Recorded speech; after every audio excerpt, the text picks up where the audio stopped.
Welcome back to the shop. Well, today we're outside the shop. We're out here, we're getting posted up. Today we got a pretty rare piece. This here is the Gold Digger. So, pretty rare piece and very neat story that came along with this. So I wanted to get it out of the shop and get out here and tell people a little bit more about it and document it. Mostly so that way whenever I'm old and forgetful, I know it because it's all right here. So you can see this here is a danuser cd-1 post hole digger. So the idea with it is that back in the 60s, you could buy a John Deere 140 from the John Deere dealership and then put this post hole digger on it. Not many people did. I think it was cost prohibitive. The tractor was roughly about $1,200 brand new, and these post hole diggers, till you were done, it was about $700 plus tax and all that. So not very cheap. If you figure if a new X series now is about 10 to 12 grand, this would probably be about 6,000 or 7,000. So danuser still around in Fulton, Missouri. They're actually still in the same building since 1910. It's pretty cool that an American company built this and they're still surviving after 115 years.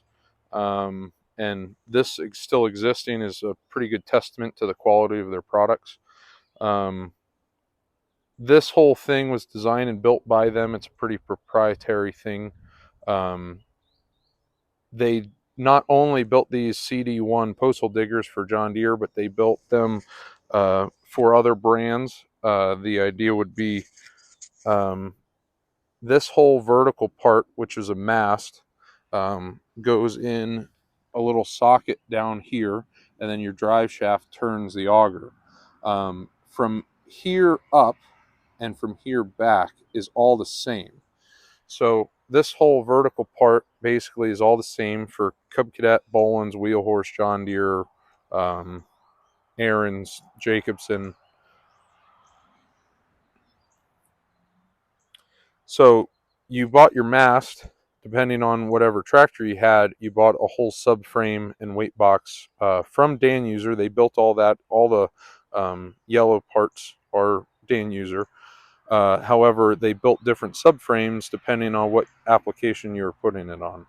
So this one is an all original John Deere subframe and weight box and pump with all the pump levers and whatnot, original to John Deere. It's really hard to find one with all its original parts, no matter what brand it is.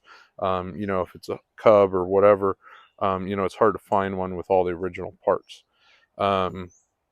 So basically how it's driven is off of the front PTO clutch, which you can kind of see in there. There's an extra pulley. That pulley runs right on the crankshaft. This is very similar to a Johnson loader. This is kind of how they did it. And that runs the pump down here all the time. That way, as soon as you turn the tractor on, it's spinning the pump. This pump does nothing besides lift and lower the digging head. There's a second belt on the actual PTO clutch behind the pulley in front of the PTO clutch, and that runs down to a series of belts and shafts. So that pulley there runs on a shaft here that goes to a drive shaft to another shaft. So those shafts come out the back here with a solid shaft and use a double yoke small short drive shaft here that turns the auger. So in here is a double pulley with two belts that run inside these rubber guards up to another pulley here. So those pulleys run two belts up to the top right here, and that pulley here is on this adjuster piece, which leads to tension your belts. You adjust your tension with these two nuts there.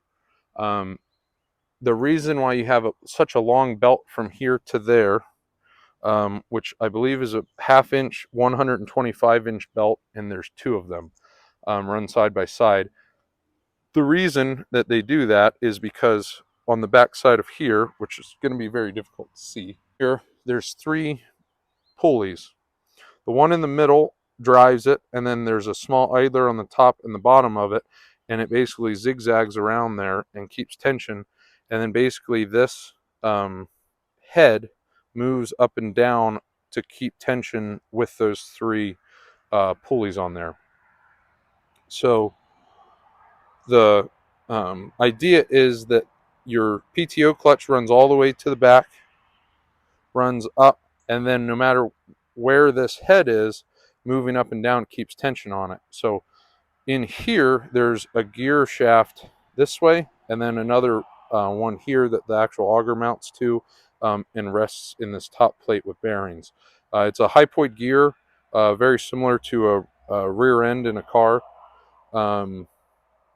Which is very neat, very kind of complicated. There's a lot of little shims and stuff, like real thin shim plates, like 10 thousandths and whatnot, to adjust all that correctly. So this whole thing moves up and down with a pump, and how that moves up and down is this cable.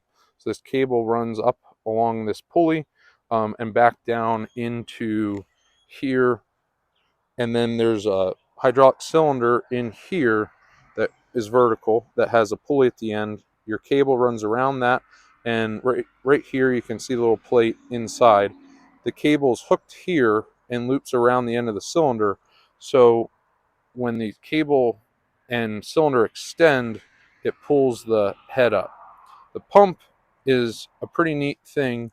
They're very hard to find. So if anybody has a weird application that they have seen a pump such as this on something else, put it down in the comments, because I like to know. Because this is a pump, a reservoir, and it has a valve all in one small unit. This pump only has one hydraulic outlet in it that comes out the other side, and that is a single action cylinder in the mast. So basically, when you push and pull this lever, which activates it here, so it sends fluid out this hose and runs to the back to your cylinder with a hard line here and into the cylinder. What that does is pulls that up. When you want this to go down, that single action cylinder simply lowers or releases pressure in the pump and valve, and the weight of the mast allows the basically the auger to dig into the ground. And with this auger, it kind of screws itself down into the ground itself. So there's no down pressure on these, which is kind of neat. Something to note is these guards here are there to protect the rollers that are on the head that ride along this rail on the side. These are your stops, so it can't go up any higher. The rollers roll there. On earlier serial number posthole diggers, these guards were not around, and so I don't know, and I hope that nobody stuck their hands in there, causing them to make these guards. So these guards are a little bit later. From what I can tell, based on the posthole diggers that have been found, I believe that these were started roughly in serial number like 1144, if my memory serves me right. So the rollers have grease zerks, and so there's 2 holes at the top and 2 holes down at the bottom, and those are to get to the grease zerks to grease these the rollers on the head. So like I said, if yours doesn't have this, it's not missing per se. It's just that the later ones had these and the earlier ones didn't. So I just like to note little things like that that I found. So like I said, the masts are all the same from company to company. You bought the different subframes for it. The John Deere subframe goes the whole length of the tractor, which is pretty neat in how they did it. It's quite complicated just to dig a hole. A lot of machining and fabrication involved. Back here, this particular post hole digger, which we're going to get into as far as the original owner history and whatnot, was a little bit modified, nothing crazy. However, originally these mass and postal diggers had adjusters here, very similar to this, basically like a top link for a Cat 03 point, but instead of having a Heim joint on either end, there were 90-degree round bar, the same thickness of your threads, that was bent 90 to, you can see what's left of this bracket. This hole here, which was torched by the original owner, that's where it would have went. And then there would have been one tab down here. And then there was another one here to this factory danuser bracket, to that hole over here. There wouldn't have been this tab here. The reason why this one was modified with these couple tabs wasn't to put these brackets on, but it was because the original owner, very ingenious, designed hydraulic cylinders for here. So he had a H3 tractor, and he ran lines from both of these cylinders where these turnbuckles are, all the way to the front, and he would have used the 3 levers on the side of the tractor to adjust your mast front to back and left to right. If you actually go back through on my YouTube channel, you can see some of the a video of these cylinders on this working, which I can insert here.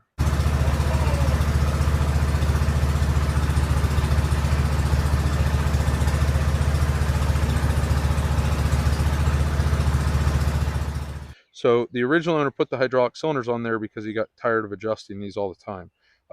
Originally, there would have been adjusters here such as this, no hydraulics, but pretty neat setup how he did it. The reason I took them off is because they were leaking pretty bad. It was a very slick setup, but for tractor shows and stuff, it's not a big deal. But if you're using this to put in fences and whatnot, that would have been very handy to have. So originally, you could get different size augers. They had a 4, a 6, a 9, a 10, a 12, and a 14-inch auger available. This here is a 9-inch. They even had different uh, basically edges on them. You can get smooth or serrated, such as this one. This one, it's got a serrated, and then it has a replaceable point. The cool part is, surprisingly, because danuser is still around, they still make these auger bits, points and edges, not the actual auger, because these augers are different than anything else that John Deere or danuser made at the time. These were special bits for a model cd-1. The edges and the points were actually surprisingly still the same part number from 1966 or the 70s, the all the way through now. The part numbers are still available, so if you ever have one of these and need them, go to danuser. So when you bought these, you got your choice of auger size, and then up front you had a weight box option.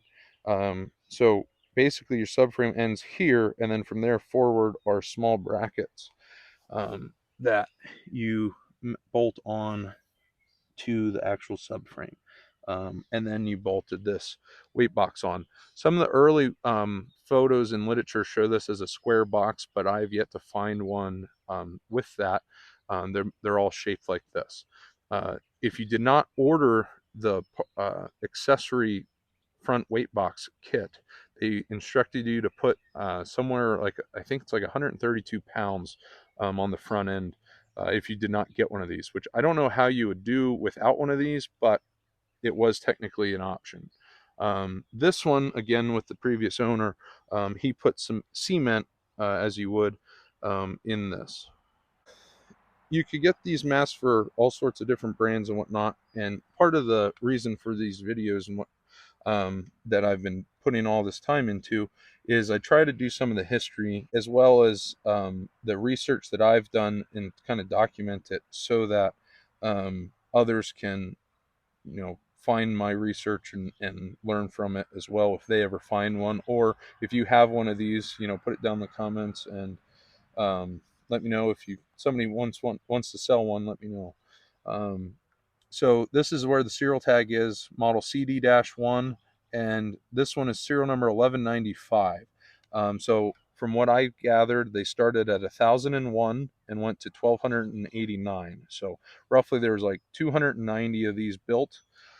So back in the day when Alice Chalmers wanted to sell these postal diggers, danuser said that they would build them for them and sell the subframes.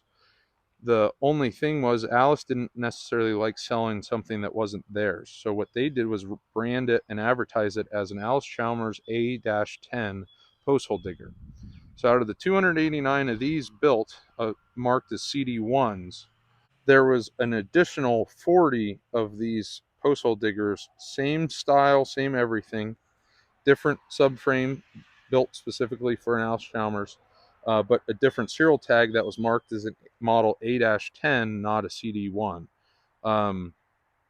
So an A10, there was roughly 40 built. The tags would have been in the same location, but there was a small tag in the early ones and a larger tag that said Alice Chalmers on them in some of the later A10s.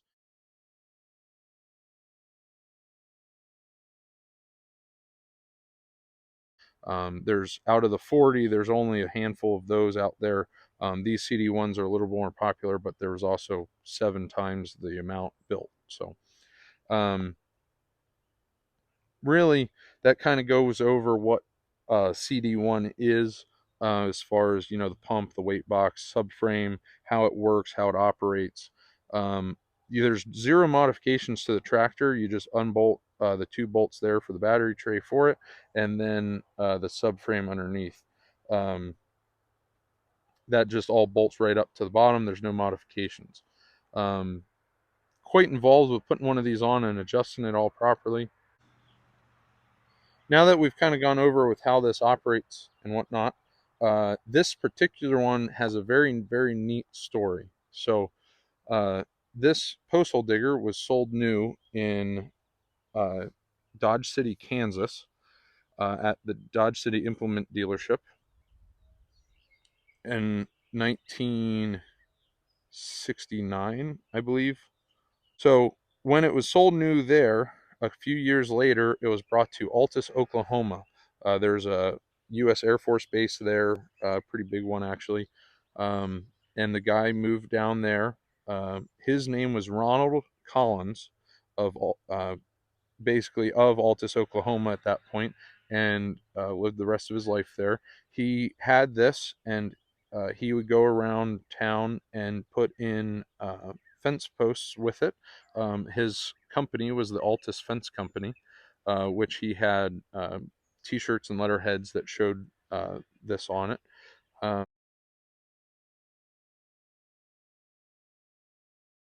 his CB handle at the time was Gold Digger because of this machine. So even back in the 70s, this thing was called the Gold Digger. Uh, his son, Ronnie Collins, had it in the 80s. They kind of retired it and replaced it, and they kind of pushed this out back in Altus. Um, that's when uh, this thing just sat in Ronnie's backyard for probably about 40 years. And in 2015, he got in contact with a mutual friend of mine. And a friend of mine said, "Hey, you should call Carl, and he might be interested in it." So I got in contact with Ronnie very excitedly on, I think it was like Monday morning, called him. We came to terms, and he described it, sent some pictures, came to terms on a deal. So by Wednesday morning, my dad, myself, and Dennis Wisner, a good friend of ours who does a lot of these garden tractors back in the day, we drove out from Lancaster, Pennsylvania, the whole way to Southwest Oklahoma and Altus, and was there on his doorstep Thursday morning. When we were pulling in, it was rainy day, and we actually got to see a rainbow, which I have a picture of.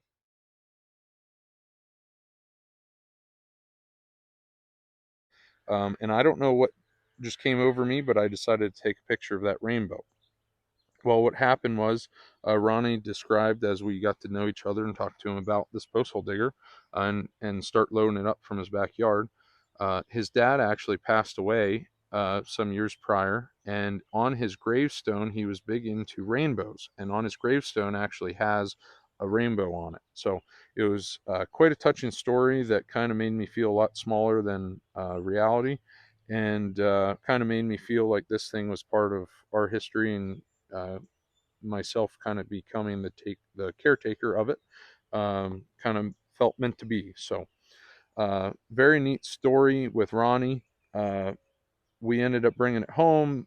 It was not on a tractor. This tractor did not come on it. He wanted to keep the original tractor for his grandkids to drive around on, which is awesome. So I brought it home and put on this tractor, and have been taking it to shows for the last 10 years. Um, when we put it all together, we took pictures, and I kind of wrote an article, and it was on the cover of the Lawn and Garden Tractor magazine, which was pretty fun to see it on the cover, as well as a good way to share the story of this post hole digger.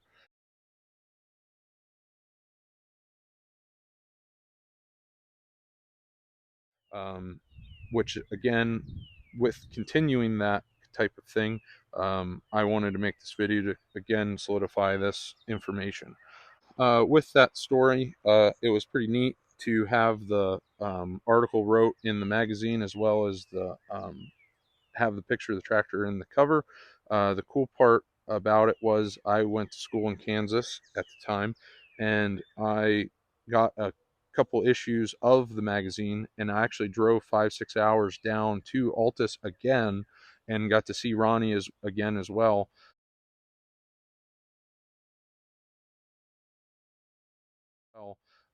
And was able to hand deliver a couple magazines from it, which was a really neat thing to see Ronnie, and kind of let him know what's happening with this postal digger, and kind of keep him in touch with it. Um, really neat story with it.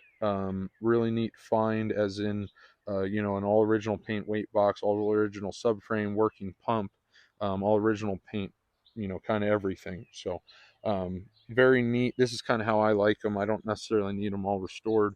It shows character. It shows kind of the story of how it was, and how it lived.